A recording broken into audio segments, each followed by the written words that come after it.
हम समझ रहे थे रुदरफोर्ड का मॉडल ऑफ एन एटम। तो रुदरफोर्ड ने जो मॉडल दिया, पहली चीज ही सिलेक्टेड अ गोल्ड फॉइल। उन्होंने गोल्ड फॉइल क्यों सिलेक्ट की थी?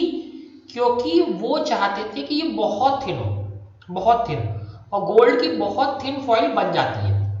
और ये गोल्ड फॉइल कितनी थिन थी कि ये 1000 एटम 1000 एटम थिक थी। तो याद है ना कि एटम कितना था? 10 टू पावर -10 मीटर था। तो अगर इसकी हम 1000 से मल्टीप्लाई कर देंगे तो क्या हो जाएगा? 10 टू द पावर -7 हो जाएगा। करके देखना अपने आप। 10 टू पावर -10 की 1000 से मल्टीप्लाई करेंगे तो 10 टू पावर -7 मीटर। तो ये बहुत थिन गोल्ड फॉइल ली थी उन्होंने। तो गोल्ड की फॉइल बहुत थिन हो सकती है, इसलिए उन्होंने किसकी फॉइल ली? गोल्ड की। तो क्लियर हुआ गोल्ड फॉइल क्यों ली। सेकेंड,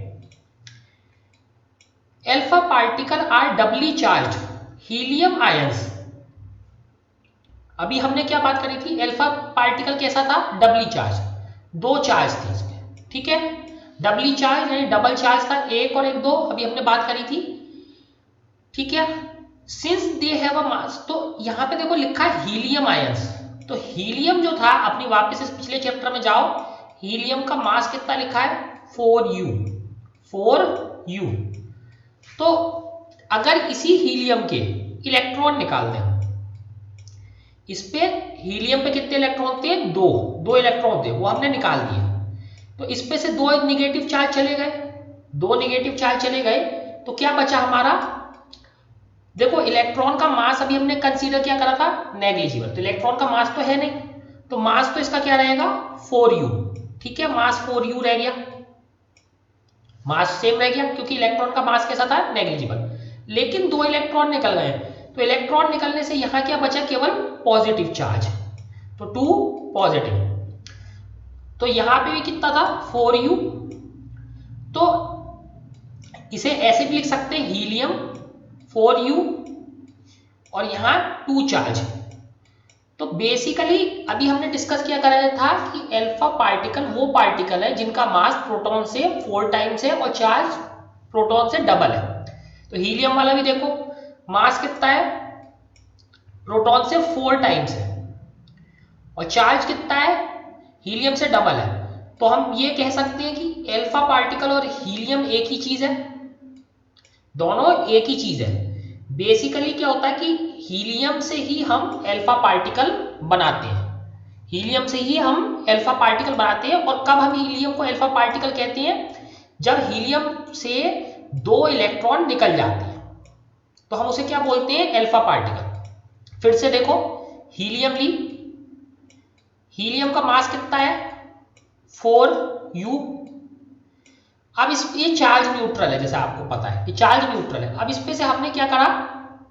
दो इलेक्ट्रॉन निकाल दिए, दो इलेक्ट्रॉन निकाल दिए, से हटा दिए। तो इलेक्ट्रॉन गए तो इससे निगेटिव चार्ज तो चला गया, तो इसके ऊपर कितना आएगा? दो पॉजिटिव चार्ज। तो हीलियम 2 पॉजिटिव और नीचे क्या रह गया? 4। यू लिखने की जरूरत नहीं क्योंकि यूनिट हो गया, यू लिखने की कोई जरूरत नहीं है। तो ये क्या हो गया हमारा? Alpha particle. ऐसा हीलियम एटम जिसमें से दो इलेक्ट्रॉन निकाल दिए हैं, उसी को हम क्या बोलते हैं? Alpha particle. इसी को ऐसे भी दिखा सकते हैं, अल्फा 2 पॉजिटिव या 4। चाहे ऐसे हीलियम से दिखाएं चाहे अल्फा से दिखाएं, एक ही बात है। तो फिर से समझेंगे, अल्फा पार्टिकल क्या है? वो हीलियम एटम है जो इलेक्ट्रॉन जिनसे निकाल लिए गए, ठीक। अब आगे आते हैं। इट वॉज एक्सपेक्टेड दैट, तो ये दोनों पोजिशन समझ में आ गए।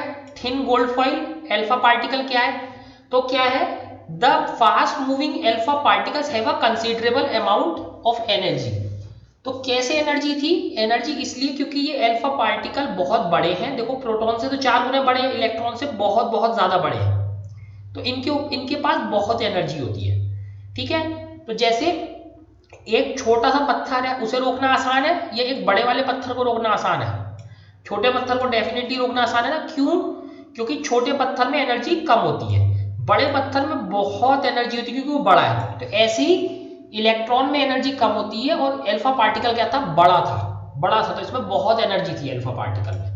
तो रुदरफोर्ड को क्या चाहिए था कि एक पार्टिकल चाहिए था जिसे वो यूज करे और वो कैसा हो कि वो उसमें कंसीडरेबल अमाउंट ऑफ एनर्जी यानी अच्छी खासी उसमें एनर्जी होनी चाहिए। और इसको वो कैसे मूव करा रहे थे, फास्ट मूविंग, वो बहुत तेज तेज चल रहे थे।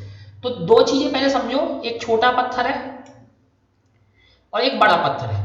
किसे रोकना आसान है, छोटे पत्थर को, बड़े वाले को नहीं, क्यों, ये बड़ा है। सेकंड कंडीशन देखो, अगर दो पत्थर हैं दोनों सेम साइज के हैं, ये वाला स्लो है ये वाला फास्ट है, किसे रोकना आसान है, स्लो वाले को रोकना आसान है ना। तो ऐसे ही तो इन्होंने क्या करा, एक तो बड़ा पत्थर की तरफ बड़े पार्टिकल लिए, बड़े पार्टिकल क्या लिए जे अल्फा पार्टिकल, और उन्हें कैसे मूव कराया, फास्ट, फास्ट मूव कराया। तो फास्ट मूविंग अल्फा पार्टिकल में बहुत एनर्जी हो गई, उनको रोकना बहुत मुश्किल हो गया, तो वो उन्होंने इसीलिए अल्फा पार्टिकल हमारे लिए, ताकि उनको रोकना बहुत मुश्किल हो और वो उसमें अच्छी अच्छी तरीके से एनर्जी हो, बहुत एनर्जी हो उसमें। It was expected that alpha particles would be deflected, ऐसा उन्होंने सोचा था, एक्सपेक्ट किया था कि alpha particles would be deflect. Deflect का मतलब क्या होता है कि जैसे टकरा के वापस चला जाना होता है, इसको क्या बोलते हैं, डिफ्लेक्ट। टकरा के वापस चले जाने को क्या बोलते हैं, डिफ्लेक्ट। तो ऐसा उन्होंने सोचा था कि टकरा के जो है ये वापस जाएंगे बाई सब एटॉमिक पार्टिकल। तो एटम के अंदर अगर छोटे छोटे पार्टिकल है, जैसे ये अगर वॉल है, इस पर तुमने कुछ मारा तो ये वापस जाता है, इसी को क्या बोलते हैं, डिफ्लेक्शन। मारा कुछ भी, वॉल से टकरा के वापस हो जाता है, इसे क्या बोलेंगे, डिफ्लेक्शन। तो उन्होंने सोचा कि अगर इस गोल्ड फॉइल के अंदर एटम्स भरे हुए हैं, तो एटम के अंदर अगर छोटे छोटे पार्टिकल है, तो जैसे ही अल्फा पार्टिकल इससे टकराएगा ये वापस भी आएगा, ठीक है, अल्फा पार्टिकल टकराया वापस आ गया, ठीक है। तो उससे क्या होगा, सब atomic particles in gold atom. तो गोल्ड एटम में जो सब एटॉमिक पार्टिकल होंगे, जैसे प्रोटॉन या न्यूट्रॉन जो होंगे, प्रोटॉन और इलेक्ट्रॉन जो होंगे, उनसे टकरा के वापस आ जाएंगे। Since the alpha particles were much heavier than the protons, तो मान लेते हैं कि ये हमारा एटम है, मान लेते हैं ये एटम है हमारा, ठीक है, इसमें अल्फा पार्टिकल डाला। अब अल्फा पार्टिकल कहता है प्रोटॉन से भारी है, ठीक है, he did not expect to see large deflection. तो उन्हें ये लगा कि उन्हें कोई खास लार्ज डिफ्लेक्शन नहीं मिलेगा, ये प्रोटॉन से ऐसे ही निकलते चले जाएंगे। जैसे समझो एक बड़ा पत्थर आ रहा है और यहाँ एक छोटा पत्थर है, अगर ये छोटा पत्थर यहीं रखा हुआ है और ये बड़ा पत्थर तेजी से लुढ़कता हुआ आ रहा है, तो क्या ये छोटा पत्थर इसको कुछ, इसके जाने की जो डायरेक्शन उसे कुछ क्या खास चेंज कर पाएगा, ये छोटा सा पत्थर नहीं कर पाएगा ना। जैसे कि अगर जो है एक कार तेजी से जा रही है, कार बहुत तेजी से जा रही है, ठीक है, कार जा रही है तेजी से हमारी, और कार के सामने एक बहुत छोटा सा पत्थर आ जाता है, छोटा सा पत्थर है और वो वहीं पड़ा हुआ है, तो क्या कार जाने पे कोई फर्क पड़ता है छोटे से पत्थर से, नहीं ना। सिमिलरली ऐसी अल्फा पार्टिकल बड़ा है और बहुत तेज चल रहा है, यानी उसमें बहुत ज्यादा एनर्जी है, तो छोटे से प्रोटॉन से उसमें कोई डिफ्लेक्शन नहीं होगा, कोई खास डिफ्लेक्शन नहीं होगा। डिफ्लेक्शन क्या बताया ना, टकरा के वापस आना, ठीक है। तो ये इन्होंने माना था। तो इस तरीके से उन्होंने एक्सपेरिमेंट किया कि गोल्ड फॉइल ली जो बहुत थिन थी, अल्फा पार्टिकल मारे। अल्फा पार्टिकल क्यों, क्योंकि वो भारी थे और तेजी से मूव कर रहे थे, और तेजी से मूव करके उन्होंने कहा कि ये वापस आएंगे, उससे हम देखते हैं क्या होता है। लेकिन उन्होंने एक्सपेक्ट किया कि प्रोटॉन क्योंकि हल्का है, तो उससे ये अल्फा पार्टिकल वापस आने के चांसेस ना के बराबर है। तो ये सब उन्होंने माना, लेकिन हुआ क्या ये देखते हैं। तो ये एक्सपेरिमेंट में अब ये ध्यान रखेंगे डायग्राम, जब अल्फा पार्टिकल डाले तो ज्यादातर अल्फा पार्टिकल क्या थे, सीधे निकल गए, कुछ सारे वापस आए, ठीक है, कुछ सारे वापस आए। तो जो इसमें से सीधे निकल गए वो तो डिफ्लेक्टेड नहीं है, जैसे सीधे निकलने वाले। लेकिन ये जो वापस आए ये डिफ्लेक्टेड वाले हैं, या ये वाला वापस आया ये डिफ्लेक्टेड है, ये डिफ्लेक्टेड है, और ये वाला डिफ्लेक्टेड है, और एक ये जो टेढ़ा गया है, ये सारे टेढ़े जो थोड़े भी टेढ़े हो गए हैं वो क्या है, डिफ्लेक्टेड वाले हैं। और इस पूरे प्रोसेस को क्या बोलते हैं, स्कैटरिंग। स्कैटरिंग का मतलब क्या होता है, बिखरना। तो जैसे दीवार पे काफी सारे जो है आप कुछ जो है चीज देके मारोगे तो वो सब बिखर जाएंगे ना, वैसे ही ये बिखरना, स्कैटरिंग, ठीक है।